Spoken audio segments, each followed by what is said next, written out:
Hello everyone, welcome back to our channel I T steps. मैं हूं सुबह समय सतपथी और आशा करता हूं कि आप सब अच्छे होंगे। तो पिछले वीडियोस में हमने पढ़ा था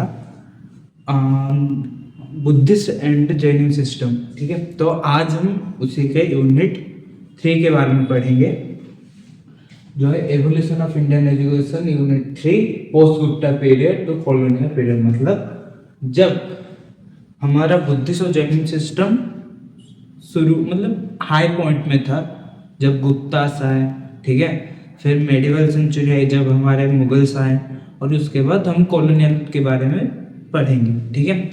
और मैं आशा करता हूँ कि हमारे वीडियोस आपको पसंद आ रहे होंगे।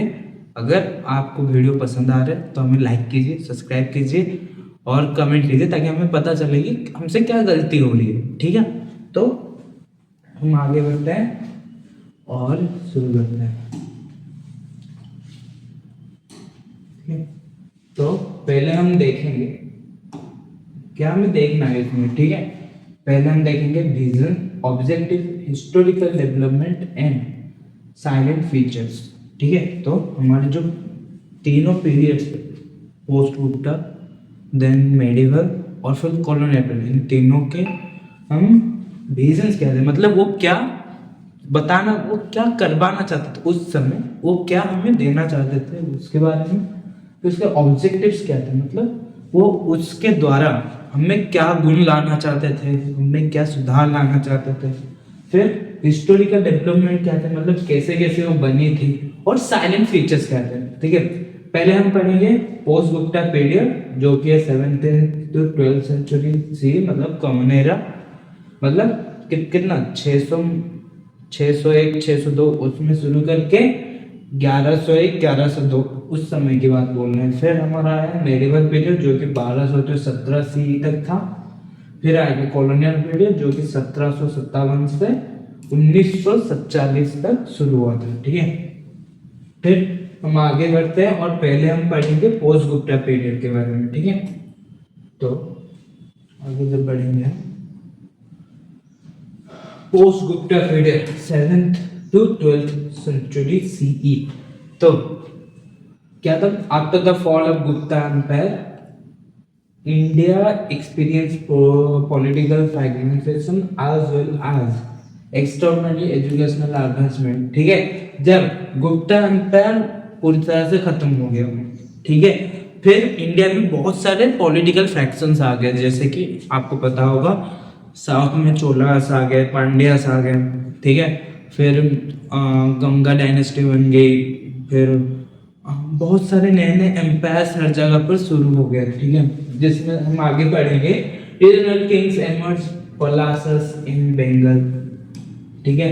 फिर Pratiharas in north India, Rashtrakutas in Deccan and Cholas in south India, each of which were significant benefactor of the education, ठीक है। तो जब चोला एम्पायर मतलब गुप्ता एम्पायर जब खत्म हो गया, फिर बहुत रीजनल किंगडम जनरेट पलास, जो कि बंगाल को रूल करने लगे। फिर प्रतिहारस आ गए, जो नॉर्थ इंडिया को रूल करते थे। फिर राष्ट्रकूट डेक्कन, डेक्कन का मतलब है जो हमारा महाराष्ट्र वाला रीजन है उसे बोलते हैं। फिर चोलास जो साउथ इंडिया को रूल करते थे, और ये सब एक एक बहुत अच्छे बेनिफैक्टर थे, मतलब ये बहुत काम किया था एजुकेशन के बारे में। फिर this era is extremely important because India reached exceptional heights in higher education, attaining students from China, Tibet, Sri Lanka, Korea, Persia and even Greek region, ठीक है। तो उस समय जो हायर एजुकेशन थी, मतलब जो ऐसा बोला जाता है कि क्या 6 से 12 साल के अंदर जो पढ़ाई जाती है, जो हायर एजुकेशन थी वो बहुत बड़ी तरह से क्या होने लगी, डेवलप होने लगी, जिसके वजह से इवन आउटर एशिया से, जैसे कि आपने देख लिया चाइना हो गया, तिब्बत श्रीलंका हो गया, कोरिया, पर्सिया, इवन ग्रीक से भी लोग आते थे क्या इंडिया में पढ़ने के लिए। फिर हम आगे बढ़ते हैं और देखते हैं क्या होता है, ठीक है। तो हम देखेंगे अभी vision of education during post Gupta era, मतलब जब गुप्ता एम्पायर खत्म हो गया तब उसके बाद एजुकेशन जो आने लगे, उनका विजन क्या था, मतलब वो क्या बताना चाहते थे उसमें, ठीक है। पहले तो preservation and expansion of knowledge, वो चाहते थे जो नॉलेज इंडिया में प्रेजेंट है उसे प्रिजर्व किया जाए। मतलब प्रिजर्व कैसे, नॉलेज कैसे प्रिजर्व होता है, तो आप जब उसमें बहुत सारे बुक्स लिखते हैं, ठीक है, और जैसे कि आप स्टूडेंट के बाद स्टूडेंट को पढ़ाते हैं तो उनके पास आपके ज्ञान जाते हैं, उस तरह से आपकी जो संस्कृति है, आपकी जो पढ़ाना है, वो सब आपके अंदर धीरे धीरे एक जनरेशन से दूसरे जनरेशन पर ट्रांसफर होता है, उसे प्रिजर्व कहते हैं, ठीक है। तो उनका क्या काम था, वो चाहते थे कि जो उनका एजुकेशन है वो प्रिजर्व होता रहे, मतलब फ्यूचर जनरेशन को भी जाए और बाहर भी जाए, मतलब बाहर के लोग भी जानना चाहिए कि इंडिया में क्या पढ़ाया जाता है, ठीक है। जिसमें क्या होता है, the primary vision was to preserve the rich intellectual legacy of India, Vedic, Buddhist, Jain, and classical Sanskrit traditions, while encouraging new inquiries in the philosophy, science and art forms, ठीक है। और उनका प्राइमरी विजन क्या था ना, वो चाहते थे जो हमारी इंडिया की जो एजुकेशन थी, जो थी वैदिक एजुकेशन हो गया, फिर बुद्धिस्ट हो गया, जैन हो गया, और बाकी संस्कृत का जो हो गया, वो जो सब एजुकेशन थी वो तो रहे ही इंडिया में। उसके साथ ही जो न्यू एजुकेशन उस समय निकल रही थी, साइंस हो गया, मैथमेटिक्स हो गया, फिर फिलोसॉफी हो गई, आर्ट हो गया, मतलब डांस, फिर गाना, वो सब जो थी वो सबको प्रिजर्व और बहुत तरह के क्या करना चाहते थे, फैलाना चाहते थे। फिर हम आगे बढ़ते हैं, ठीक है। फिर हिस्टोरिकल डेवलपमेंट क्या हुआ, मतलब वो ये जो विजन था उसे बनाने के लिए हमें क्या आगे मिला, ठीक है।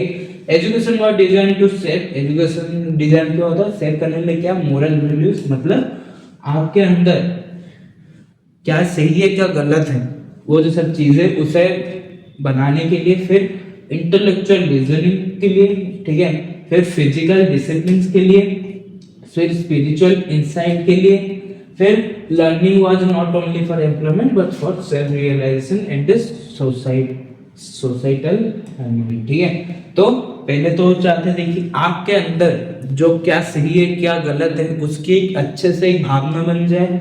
फिर वो चाहते थे कि क्या एक चीज कुछ हो रही है, अगर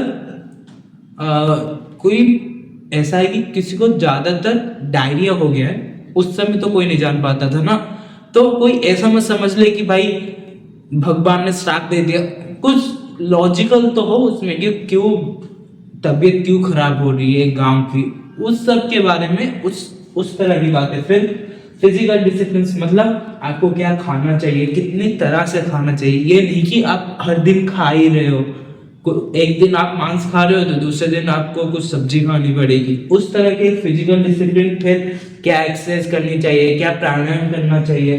फिर स्पिरिचुअल इंस्टिंक्ट, मतलब जो पूजा पाठ होते हैं, ध्यान लगाना चाहिए, जिससे कि मन क्या होता है, स्पिरिचुअल होता है, मतलब पवित्र होता है, उस तरह की चीजें। फिर और वो क्या चाहते थे कि जो लर्निंग है, जो पढ़ाया जाता था, वो बस कोई काम पाने के लिए नहीं हो, वो खुद को पता भी चले कि कैसे हमारी जो सोसाइटी हो कैसे हार्मनी में चले, क्या क्या हम कर सकते हैं। ऐसा नहीं कि बस आप एग्रीकल्चर पढ़ रहे हो तो आप बस काम पाने के लिए नहीं, हम वो उसमें सोचे कि हम भाई एग्रीकल्चर में हम क्या क्या नया कर सकते थे, किससे हम ज्यादा अच्छी चीजें ज्यादा चीजें ज्यादा उत्पादन कर सकते हैं, उसके बारे में, ठीक है। फिर आगे बढ़ते हैं, ये हो गया हमारा होलिस्टिक डेवलपमेंट। फिर है प्रिपरेशन फॉर सोशल रोल्स, और क्या करते थे ना, वो क्या करते थे ना, लोगों को प्रिपेयर करना चाहते थे, किस लिए ना, सोशल रोल्स के लिए। जैसे कि education aim to prepare individual to become scholars, ठीक है, poets, administrators, teachers, doctor, philosopher, monks, and it help to maintain the social and spiritual framework for the society, ठीक है। तो एजुकेशन के द्वारा ये सब तो हो गया कि आपको, हाँ गुप्ता पीरियड की बात कर रहा हूँ, ठीक है। ये हो गया कि आपको आपकी नॉलेज को प्रिजर्व करना चाहते थे, आगे बढ़ाना चाहते थे, और आपको बहुत सारे जो लाइफ की चीजें वो सिखाना चाहते थे। पर उसके साथ ही उस समय स्कॉलर्स थे जो कि क्या नई नई चीजें खोजते थे या फिर नई नई चीजें लिखते थे, फिर पोएट्स थे जो कि राजा के दरबार में जाके नए नए संगीत और वो सब लिखते थे न्यू चीजें बनाने के लिए। फिर एडमिनिस्ट्रेटर चाहिए थे उन्हें, ताकि कोई रीजन में अगर कुछ काम हो या फिर उससे कैसे टैक्स कलेक्शन हो गया, फिर या फिर कोई चीजें बनाना हो वो सब बनाने के लिए। फिर टीचर्स चाहिए थे जो आगे लोगों को पढ़ा सके।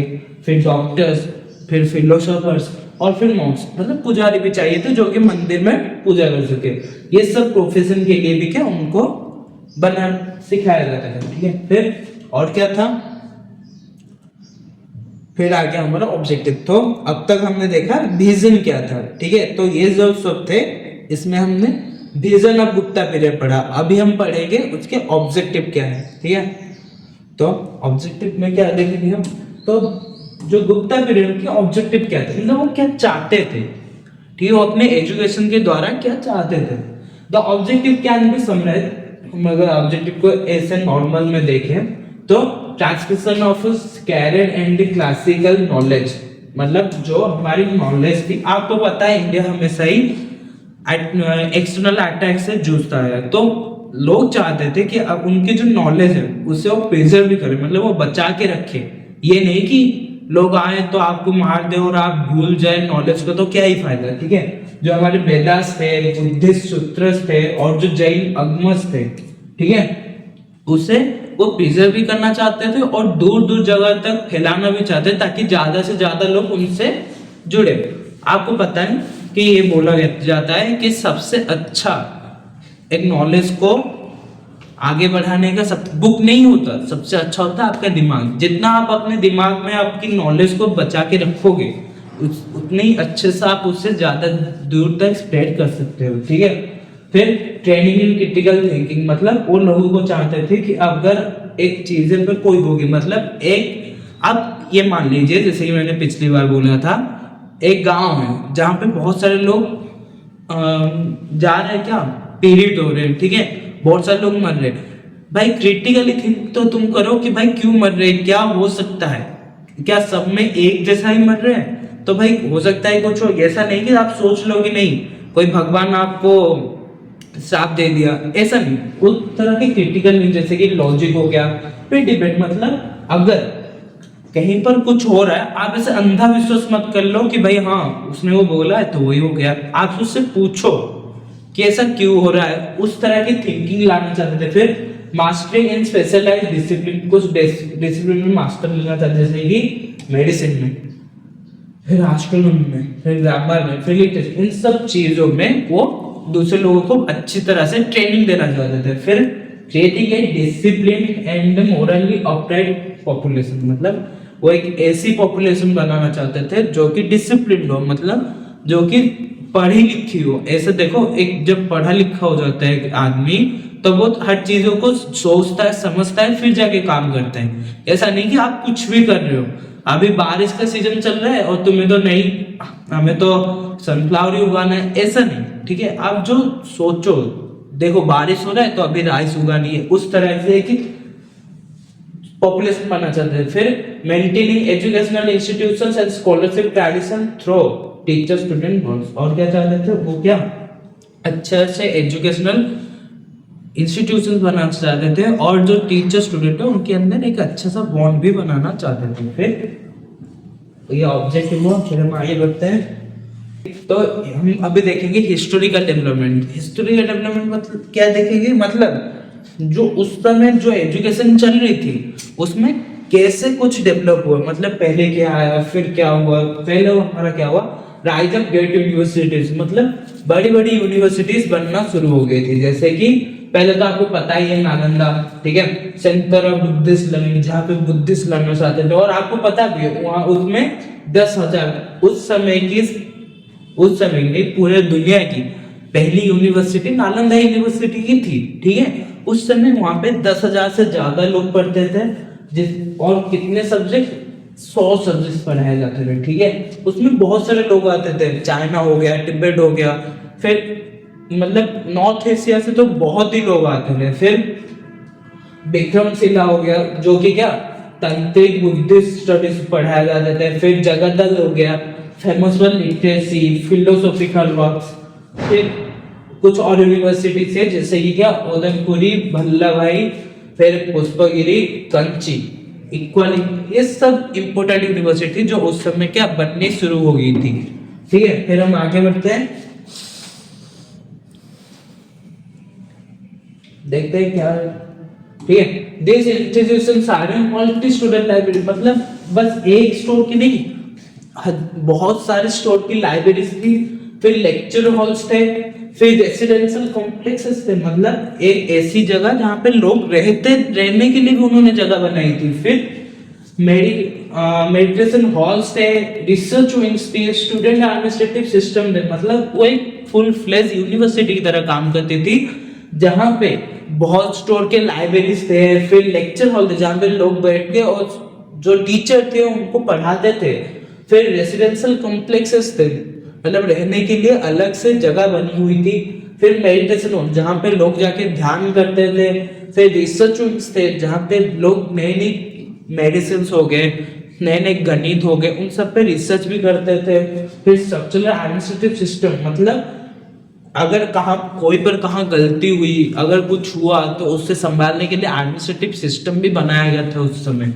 फिर patronage from kings and communities, ठीक है, kings gave land grants, tax extensions, cattle, gold, food supplies, local communities supported through voluntary contributions, ठीक है, तो उनको पैसे कैसे मिलते थे ना, किंग्स उनको क्या जगह दे देते थे, फिर टैक्स भी काम करने के लिए देते, मतलब जो कर आदाय होता था उनको नहीं देना पड़ता था, फिर टैक्स कैपिटल्स देते थे, गोल्ड देते थे, फूड सप्लाईज देते थे, किंग देते थे, ठीक है, फिर लोकल कम्युनिटीज सपोर्ट करते, वहां उस जगह के जो लोग थे वो भी फ्री में खाना देते थे, आज जब भिक्षम देने के लिए जाते थे लोग तब उनको खाना पानी सब देते थे, ठीक है, मतलब अब सोचिए उस समय एजुकेशन को कितना हेल्प मिलता था। फिर this made educational access to all deserving student regardless of the social background, ठीक है, क्योंकि लोग उन्हें हेल्प करते थे, इसकी वजह से स्टूडेंट्स को ज्यादा फीस देनी नहीं पड़ती थी, इसकी वजह से जो हर वर्ग के लोग, चाहे ऊंचे वर्ग के हो या फिर निचले वर्ग के हो, उनको पढ़ाने के लिए उनको पढ़ाई में बहुत हेल्प हो जाता था और हर लोग पढ़ाई कर पाते थे, ठीक है। फिर साइलेंट फीचर्स, ठीक है, तो साइलेंट फीचर्स में क्या आता है,